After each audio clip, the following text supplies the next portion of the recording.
क्या हुआ जब 837 सालों के बाद खोले गए त्र्यंबकेश्वर ज्योतिर्लिंग के तहखाने और अंदर से जो निकला उसने सभी के रोंगटे खड़े कर दिए। दोस्तों, महाराष्ट्र के नासिक जिले में स्थित त्र्यंबकेश्वर ज्योतिर्लिंग 12 ज्योतिर्लिंगों में सबसे रहस्यमयी और सबसे चमत्कारिक ज्योतिर्लिंग माना जाता है, क्योंकि यहाँ केवल शिव पूजे नहीं जाते बल्कि स्वयं समय बनकर विराजमान है। जहाँ एक ही ज्योतिर्लिंग में ब्रह्मा, विष्णु और महेश तीनों का वास माना जाता है। ब्रह्मगिरी पर्वत की गोद में बसा त्र्यंबकेश्वर ज्योतिर्लिंग अपने अंदर हजारों रहस्य लिए बैठा है, जिसका इतिहास सतयुग के काल से माना जाता है। यहाँ का हर पत्थर, हर शिला, हर श्वास एक रहस्य छुपाए हुए हैं। साथियों, हम बात कर रहे हैं त्र्यंबकेश्वर ज्योतिर्लिंग की। 12 ज्योतिर्लिंगों में से सबसे रहस्यमयी और सबसे अलग ज्योतिर्लिंग। यहाँ के शिवलिंग के 3 मुख हैं। पहला ब्रह्मा, दूसरा विष्णु, तीसरा महेश, यानी कि सृष्टि, पालन और संहार, जो कि अन्य ज्योतिर्लिंगों की तुलना में बिल्कुल अलग है, क्योंकि हर ज्योतिर्लिंग में भगवान शिव का एक रूप ही विराजमान है। लेकिन वहीं त्र्यंबकेश्वर में पूरा ब्रह्मांड एक शिवलिंग में समाया हुआ है। यही कारण है कि ज्योतिर्लिंग को केवल शिव की पूजा का स्थान नहीं बल्कि सृष्टि के संतुलन का केंद्र माना गया है। साथियों, त्र्यंबकेश्वर ज्योतिर्लिंग का इतिहास कोई 300 या 400 साल पुराना नहीं है। इस ज्योतिर्लिंग का संदर्भ ऋग्वेद, स्कंद पुराण और शिव पुराण में भी मिला है। कहा जाता है कि यहीं पर श्री अर्षि गौतम ने घोर तपस्या की थी, और जब उनके आश्रम में अकाल पड़ गया, जल की एक एक बूंद के लिए वहां पर सभी लोग तरस रहे थे। तब अर्षि गौतम ने घोर तपस्या करी, भगवान शिव जी को रिझाया, उनसे प्रार्थना करी तो भगवान शिव अत्यंत प्रसन्न हुए और अपनी जटाओं में से एक पवित्र धारा प्रवाहित करी। वही धारा आगे चलकर बनी गोदावरी नदी। यानी कि गोदावरी केवल एक नदी नहीं बल्कि वह शिव की करुणा का बहता हुआ जीवित रूप है। इसी कारण से गोदावरी को दक्षिण की गंगा भी कहा गया है। आज हम इस वीडियो में आपको त्र्यंबकेश्वर मंदिर का वह रोंगटे खड़े करने वाला इतिहास, यहाँ के रहस्यमय चमत्कार, यहाँ के महत्व और रहस्यमय गुफा में हुआ एक रोंगटे खड़े करने वाला चमत्कार बताएंगे, जिसमें सभी को सोचने पर विवश कर दिया था। और क्या निकला मंदिर के तहखाने में, वह भी बताएंगे। दोस्तों, आज के समय में जो त्र्यंबकेश्वर मंदिर है वो 18वीं शताब्दी में मराठा के शासक नाना साहेब पेशवा द्वारा निर्मित किया गया था। यह मंदिर कोई सामान्य मंदिर जैसा निर्मित नहीं है। यह मंदिर काले पत्थरों से बना हुआ है। जितना भव्य यह बाहर से दिखाई देता है, उतना ही यह मंदिर रहस्यमयी तरीके से अंदर से भी बना हुआ है। मंदिर की वास्तुकला एक ऐसी बनाई गई है जिसकी सूरज की पहली किरण सीधे गर्भगृह में प्रकट होती है। बड़े बड़े विद्वान मानते हैं कि यह स्थान केवल धार्मिक नहीं बल्कि अत्यंत शक्तिशाली ऊर्जा का भी क्षेत्र है। लेकिन वहीं इस रहस्यमयी ज्योतिर्लिंग के सालों बाद जब तहखाने खोले गए तो अंदर से जो मिला उसने पूरे देश को भी हिला के रख दिया। आखिर क्या मिला अंदर, आइए विस्तार से जानते हैं। साथियों, आपको बता दें कि यहीं से काल सर्प दोष, पितृदोष और गंभीर से गंभीर ग्रह बाधाओं के विशेष अनुष्ठान भी किए जाते हैं। कहा जाता है जब इंसान के ऊपर घोर संकट आ जाता है, इंसान के ऊपर काल मंडराता है, उसे मृत्यु का भय सताता है, तो वह व्यक्ति यहाँ पर यानी कि त्र्यंबकेश्वर ज्योतिर्लिंग में आकर विशेष अनुष्ठान कर ले तो वह अपने ऊपर के काल से, हर दोष से, चाहे पितृदोष हो या गंभीर से गंभीर कोई बाधा या तंत्र मंत्र ही क्यों ना हो, हर बाधा से वह मुक्त होता है। साथ ही त्र्यंबकेश्वर ज्योतिर्लिंग के शिवलिंग का रहस्य, जो कि अभी भी पूरी तरह से खुला हुआ नहीं रहता है। त्र्यंबकेश्वर का शिवलिंग पूरी तरह खुला नहीं रहता है। अधिकांश समय उसे चांदी के मुकुट से ही ढका जाता है। आखिर क्यों? क्या है इसके पीछे की वजह? आखिर क्यों ज्योतिर्लिंग के शिवलिंग को हमेशा लोगों को नहीं दिखाया जाता? क्यों ढका रहने दिया जाता है? क्योंकि मान्यता है कि यह शिवलिंग कोई सामान्य शिवलिंग नहीं है। इस शिवलिंग की जो ऊर्जा है वह इतनी प्रचंड है कि यदि वह पूर्ण रूप से सदैव खुला रहे तो सामान्य मानव उसे सहन भी नहीं कर पाए। सामान्य मानव उस ऊर्जा को, उस शक्ति को सह तक नहीं सकते। इसीलिए यहाँ के शिवलिंग को हमेशा खुला नहीं रखा जाता। इसीलिए यहाँ पर शिव संयमित रूप से पूजे जाते हैं। साथियों, त्र्यंबकेश्वर को पितृकर्मों के लिए भी सबसे पवित्र स्थल में गिना गया है। मान्यता है कि यहाँ विधि विधान से किया गया पिंडदान 7 पीढ़ियों तक पूर्वजों को शांति देता है। इसीलिए देश विदेश से लाखों लोग यहाँ अपने पितरों के लिए आते हैं। वह स्थान सदैव जीवन और मृत्यु के बीच का सेतु माना जाता है। लेकिन अभी रहस्य खत्म नहीं हुआ है। अब हम वह रहस्य आपको बताने वाले हैं। जब आप सुनेंगे तो आपके भी रोंगटे खड़े हो जाएंगे। साथ ही बताएंगे आपको कि तहखाने को जब खोला गया तो अंदर से क्या निकला। इसीलिए सभी महादेव के भक्त वीडियो को आखिरी तक जरूर देखिएगा। क्या आप भी त्र्यंबकेश्वर ज्योतिर्लिंग के दर्शन कर चुके हैं? कमेंट में जरूर बताइएगा। क्या आप भी त्र्यंबकेश्वर ज्योतिर्लिंग जाना चाहते हैं? कमेंट में अपनी राय जरूर दीजिएगा। दोस्तों, कुछ स्थान ऐसे होते हैं जहां इतिहास पत्थरों पर लिखा नहीं होता, वह ताले में बंद रहता है। और कुछ मंदिर ऐसे होते हैं जहां रहस्य ऊपर नहीं बल्कि नीचे सांस लेता है। त्र्यंबकेश्वर ज्योतिर्लिंग से जुड़े एक ऐसे रहस्य के बारे में बता रहे हैं जो आपको भी हैरान करके रख देगा। 12 ज्योतिर्लिंगों में सबसे संयमित और सबसे गुप्त ज्योतिर्लिंग, जिसके नीचे इतिहास बंद पड़ा हुआ है। सालों से बंद एक तहखाने की यह कहानी है। और उस रात की यह कहानी है जब परंपरा के अनुसार उसका ताला खोला गया। साथियों, यह रहस्य हर कोई देखने के योग्य नहीं होता। कुछ द्वार ऐसे होते हैं जो चाबी से नहीं खुलते बल्कि अनुमति से खुलते हैं। एक साधारण व्यक्ति राकेश, जो कि महादेव का सच्चा भक्त था, वह कोई बड़ा पुजारी नहीं था, कोई अधिकारी नहीं था और कोई शोधकर्ता भी नहीं था। वह तो बस मंदिर में सेवा करने वाला एक शांत सा व्यक्ति था, जो हर सोमवार के दिन महादेव के मंदिर जाता, महादेव से ध्यान लगाता। ना ही उसे किसी चीज का मोह था।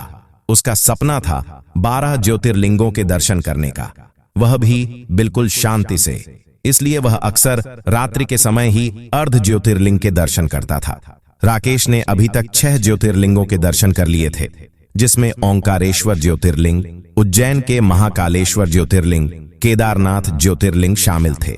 अब बारी थी त्र्यंबकेश्वर ज्योतिर्लिंग की। वह रात सामान्य नहीं थी।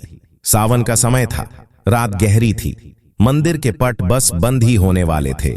घंटों की आवाज भी अब कम हो चुकी थी। श्रद्धालु धीरे धीरे दर्शन करके अपने घरों और अपनी होटलों को लौट रहे थे। राकेश के पास अब समय कम था। उसे अब दर्शन करने थे, लेकिन अब पट बंद होने वाले थे। इसलिए वह जल्दी जल्दी में मंदिर के अंदर चला गया। लेकिन जैसे ही वह मंदिर के अंदर गया, मंदिर के कपाट बाहर से भी बंद हो गए। मंदिर के कर्मचारियों और पुजारियों सभी समझ रहे थे कि मंदिर में कोई भी नहीं है। मंदिर में धीरे धीरे अंधेरा होने लगा। राकेश ने जैसे तैसे भगवान शिव के दर्शन किए। शांति से वह बैठ गया और गर्भगृह के बिल्कुल नजदीक जाकर राकेश ने अच्छे से दर्शन किए। उसका उद्देश्य केवल एकमात्र था, और वह था शांति से दर्शन करने का, जो उसका पूरा हो गया था। लेकिन जब लौटते वक्त उसने दरवाजा बंद देखा तो वह डर गया, क्योंकि सुबह जल्दी में ही उसकी ट्रेन थी। इसलिए उसे किसी भी हालत में बाहर जाना था। इसलिए वह अलग अलग दरवाजों की खोज कर रहा था। लेकिन मंदिर में अंधेरा भी था। त्र्यंबकेश्वर मंदिर में एक ऐसा हिस्सा है जिसके बारे में बहुत कम बात की जाती है। उसे कोई तहखाना कहता है तो कोई नीचे का कक्ष कहता है। वहां ना तो कोई बोर्ड है और ना ही कोई संकेत। राकेश जब आगे गुजरा तो उसे अलग अलग दिशाएं दिखाई दी। उसमें से उसने एक दिशा देखी, लेकिन वह घूम फिरकर मंदिर के बीच कक्ष में ही आता गया। फिर उसे एक पुराना सा दरवाजा दिखाई दिया। वह उस दरवाजे के अंदर चला गया। जैसे जैसे वह अंदर जाता गया, वहां और अंधेरा हो रहा था। उसने अपने मोबाइल की लाइट जलाई। जैसे जैसे वह अंदर गया, वह मंदिर के नीचे की ओर आगे बढ़ रहा था। जैसे ही वह और नीचे गया, उसे एक पुराना दरवाजा मिला, मानो यह तहखाने का दरवाजा हो। यह दरवाजा आम लोग नहीं खोल सकते। यह दरवाजा मंत्रों से खुलता है, मानो शिव ही अपनी मर्जी से यह दरवाजा खोलेंगे। राकेश ने सोचा, शायद यह मंदिर से बाहर निकलने का कोई गुप्त दरवाजा होगा। उसने खोलने की कोशिश करी, लेकिन वह दरवाजा नहीं खुला। यहाँ की हवा बहुत ठंडी थी। उसने देखा उस दरवाजे के अंदर एक तेज रोशनी पनप रही है। उसने वापस से दरवाजे को छुआ, और जैसे ही उसने दरवाजे को छुआ, दरवाजा तुरंत खुल गया। दरवाजा राकेश ने नहीं, शायद अंदर की शक्ति ने खोला हो, और वह शक्ति राकेश को अंदर बुला रही थी। जरा सा स्पर्श करने से ही वह इतना पुराना दरवाजा ऑटोमेटिक खुल गया। राकेश चौंक उठा। उसके हाथ टिटक गए। उसके मुंह से कुछ नहीं निकल पाया। बस मन ही मन महादेव महादेव वह रटता रहा। अब वह पीछे नहीं लौट रहा था। अब वह उस तहखाने के अंदर जा रहा था। अंदर ना ही कोई खजाना था और ना ही सोने का ढेर था। बस एक तीव्र रोशनी थी। वहां एक पत्थर का पुराना आधार था। उस पर 3 छोटे छोटे चिन्ह बने हुए थे और जमीन पर फैली हुई थी भस्म की एक गोल परत। वह भस्म ना हवा से उड़ी और ना ही पैरों से हिली। उसके शरीर के हालचाल पूरी तरह से बदल चुके थे, मानो जैसे कि वह एक 31 साल की तीव्र बुद्धि की कोई महिला हो, कोई स्त्री हो। अंकिता के माता पिता समझ नहीं पा रहे थे कि आखिर अंकिता को हुआ क्या। जो अंकिता पहले बच्चों जैसी थी, अब वह पूरी तरह से एक वयस्क के जैसे दिखाई दे रही थी। जैसे ही वह आगे बढ़ा, उसके मन में जीवन के दृश्य एक एक करके उभरने लगे। उसकी गलतियां, उसके डर, उसकी इच्छाएं उसे अंदर ही अंदर दिखाई देने लगे। वह घबरा गया। तभी उसने महसूस किया कि समय रुक गया। उसकी सांस भारी हो गई। उसके भीतर एक स्पष्ट भाव उतरे। उसी समय मंदिर के बाहर से बहुत हल्की सी जलधारा की आवाज उसे सुनाई दे रही थी, जैसे गोदावरी नदी ने धीरे से अपनी उपस्थिति दर्ज कराई हो। मान्यता है, जब शिव स्वीकार करते हैं तो जल साक्षी बनता है। उसे महसूस हुआ उसने स्वयं ब्रह्मा, विष्णु और महेश के दर्शन किए हों। उनकी शक्ति इसी कक्ष में समाहित थी। इसके बाद वह वापस से बाहर आ गया और फिर उसे मंदिर से बाहर जाने का रास्ता भी मिल गया। यह घटना यहीं खत्म नहीं होती है। अब त्र्यंबकेश्वर ज्योतिर्लिंग से जुड़ा एक ऐसा रहस्य आपको बताने वाले हैं जो आपको भी हैरान कर देगा। साथियों, शिव को महाकाल कहा जाता है, लेकिन त्र्यंबकेश्वर को काल पर नियंत्रण रखने वाला ज्योतिर्लिंग माना जाता है। यहाँ किए गए अनुष्ठान, जन्म कुंडली के दोष, ग्रहों की उलझन, जीवन में बार बार आने वाली बाधाएं, इन सब पर प्रभाव डालते हैं। यही कारण है कि ज्योतिष और तंत्र की दृष्टि से भी त्र्यंबकेश्वर को सबसे शक्तिशाली ज्योतिर्लिंगों में गिना गया है। जिस तरह से महाकालेश्वर में शिव एक काल के रूप में पूजे जाते हैं, कालों के काल महाकाल के रूप में पूजे जाते हैं, वहीं अन्य ज्योतिर्लिंगों में भी शिव जी के अन्य सामान्य स्वरूप हैं। लेकिन वहीं त्र्यंबकेश्वर में शिव जी का रूप संतुलन के लिए और सुधार के लिए माना गया है। बाकी जो त्रिंगों में शिव जी का रुद्र रूप है, लेकिन वही त्र्यंबकेश्वर में शिव जी का संतुलन और सुधार के लिए शिव जी का रूप माना गया है। यहाँ शिव दंड नहीं देते हैं, बल्कि जीवन को सही दिशा में मोड़ते हैं। यही कारण है कि यह ज्योतिर्लिंग डर नहीं बल्कि समाधान देता है। अब साथियों, चमत्कार की ओर बढ़ते हैं जिसने पूरे देश को हिलाकर रख दिया था। जब जब इतिहास में त्र्यंबकेश्वर शिवलिंग को लंबे समय तक खुला रखा गया, तब आसमान भूकंप जैसे कंपन करने लगा। आसमान अचानक से काला घना होने लगा, मानो जैसे प्रलय आ रहा हो। मौसम अचानक से बदल गया। साधकों को असहनीय अनुभव होने लगे। कहा जाता है कि पिछले कुछ पुराने समय में शिवलिंग को पूरी तरह से अनावृत करने का प्रयास किया गया था। उसी रात भयंकर आंधी और पर्वत से अजीब गर्जना हुई थी। तभी से यह निर्णय लिया गया कि यह शिवलिंग संयम से ही पूजा जाएगा। इसीलिए शिवलिंग को चांदी के आवरण में रखा जाता है। बहुत कम लोग जानते हैं कि त्र्यंबकेश्वर क्षेत्र को भू ऊर्जा का क्षेत्र माना जाता है। यहाँ के स्थानीय लोग कहते हैं कि शिवरात्रि और सावन की अमावस्या की रात यदि आप मंदिर के आसपास पूरी शांति में खड़े हो तो जमीन के भीतर से हल्का कंपन और गूंज महसूस होती है। कुछ साधु इसे कहते हैं कि यह महाकाल की सांस की कंपन है। यह स्वयं शिव जी की श्वास की ही कंपन है। इसीलिए यहाँ पर तंत्र, अघोर और गुप्त साधनाओं का पुराना केंद्र रहा है। यह मंदिर साथ ही त्र्यंबकेश्वर को सिर्फ धार्मिक स्थल माना जाता है, लेकिन इसका जो इतिहास बताता है वह यह है कि यह स्थान मराठा काल में शक्ति और निर्णय का केंद्र था। यानी कि 18वीं शताब्दी में जब नाना साहेब पेशवा ने यहाँ मंदिर का पुनर्निर्माण केवल भक्ति से नहीं बल्कि राज्य की स्थिरता के लिए भी करवाया था। क्यों? क्योंकि मान्यता थी कि जब तक त्र्यंबकेश्वर शांत है तब तक राज्य सुरक्षित रहेगा। युद्ध से पहले मराठा सेनापति यहाँ विशेष पूजा कराते थे। यह मंदिर आस्था प्लस सत्ता दोनों का केंद्र रहा है। पुराने समय में बड़े बड़े राजा यहाँ मंदिर और ज्योतिर्लिंग के आगे झुक जाया करते थे। एक समय ऐसा आया जब देश में कई जगह पर काल सर्प दोष से लोग परेशान होने लगे। लेकिन त्रयंबकेश्वर को काल सर्प दोष के निवारण के लिए मूल स्थान, मूल केंद्र माना गया। कई अनगिनत पंडित बताते हैं कि ऐसे कई सारे लोग आए जिनके जीवन में संतान नहीं हो रही थी, अचानक मौतें हो रही थीं, व्यापार बार बार गिर रहा था और पूजा के बाद उनके जीवन की दिशा ही बदल गई। यहां तक कहा जाता है कि यदि दोष वास्तविक नहीं है तो पूजा फल ही नहीं देती, यानी कि यह स्थान झूठ, जी हां, झूठे डर को भी स्वीकार नहीं करता। अब उस चमत्कारी घटना की ओर बढ़ता हूं जिसने पूरे देश को हिलाकर रख दिया था, और चमत्कार ऐसा जो नास्तिक को भी घुटनों पर बैठने के लिए मजबूर कर दे, जो शिव की भक्ति में मग्न हो जाए। समय था सावन महीने का, अमावस्या की रात थी। मंदिर के पट बंद हो चुके थे और घंटियां भी शांत हो गई थीं। दिए की लौ भी अब धीमी पड़ चुकी थी। समय बारिश का हो रहा था। वर्षा की आवाज सुनाई दे रही थी।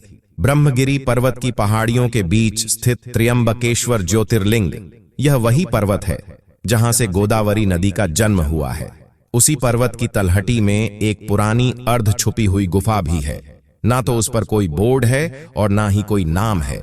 माना जाता है ब्रह्मगिरी पर्वत के आसपास, मंदिर के आसपास क्षेत्रों में कई सारी गुफाएं मौजूद हैं जो एक दूसरे से जुड़ी हुई मानी जाती हैं, जिसमें स्वयं गोरखनाथ जी ने तपस्या की थी और कई साधु भी वहां पर तंत्र साधना और विशेष साधना के लिए इन गुफाओं में सालों साल बैठकर साधना किया करते हैं। मुंबई के अंधेरी में रहने वाली अंकिता, जो कि बचपन से मानसिक रूप से असामान्य थी, वह धीरे धीरे उम्र से तो बड़ी होती गई, लेकिन दिमागी रूप से वह अभी भी बच्ची ही थी। बच्चों जैसी हरकतें, बच्चों जैसी जिद वह 30 साल की उम्र में भी किया करती थी। माता पिता के साथ त्रयंबकेश्वर ज्योतिर्लिंग घूमने आई थी, दर्शन करने आई थी। माता पिता ने भगवान त्रयंबकेश्वर को अर्जी लगाई कि मेरी बेटी को सही कर दो, लेकिन अंदर से कोई उम्मीद नहीं थी। बस केवल मन से एक गुहार लगाई। रात्रि का समय हो रहा था, वापस घर लौटना था, लेकिन इसी बीच सावन के महीने में भीड़ भी बहुत ज्यादा थी। अंकिता अपने माता पिता से भीड़ में अलग हो गई। माता पिता पूरी तरह से डर चुके थे कि उनकी बच्ची कहां गई होगी, क्योंकि अंकिता भले ही उम्र से बड़ी हो, लेकिन उसकी मनोस्थिति एक बच्चे की जैसी ही थी। माता पिता इधर उधर अपनी बच्ची को ढूंढे जा रहे थे। धीरे धीरे समय बीतता गया। रात के लगभग 1 बज गए थे। चांद बादलों में छुपा हुआ था। हवा असामान्य रूप से ठंडी थी। बारिश बंद होने का नाम नहीं ले रही थी। वह लड़की धीरे धीरे गुफा के भीतर चली गई। चारों तरफ अंधियारा था। गुफा के अंदर ना ही कोई दीपक था और ना ही कोई रोशनी। लेकिन अजीब बात यह थी कि पूरा अंधेरा भी उस लड़की को अंदर जाने से रोक नहीं रहा था। हर कदम के साथ उसे ऐसा लग रहा था जैसे कोई उसे अंदर बुला रहा हो। गुफा अंदर से साधारण नहीं थी। दीवार ठंडी थी, लेकिन छूते ही कंपन उसे महसूस हो रहा था। वह तो एक बच्ची के जैसी थी, लेकिन अंदर से डरी हुई थी। लेकिन उसे कोई शक्ति थी जो उसे अंदर गुफा की ओर बुला रही हो। उसे ऐसा महसूस हो रहा था जो उसे अपनी ओर खींच रही हो। ब्रह्मगिरी पर्वत की पहाड़ियों में वह गुफा के अंदर चली गई। उसे पता नहीं था कि आखिर वह कहां जा रही है, लेकिन बस वह अंदर ही अंदर गुफा में जाए जा रही थी। और दूसरी तरफ उसके माता पिता पूरी तरह से रो रो कर बेहाल हो चुके थे। पुलिस प्रशासन का भी सहारा लिया गया, लेकिन उनकी बेटी अंकिता अभी तक नहीं मिली। सर्च ऑन ऑपरेशन जारी था और उधर अंकिता गुफा में अंदर ही अंदर जा रही थी।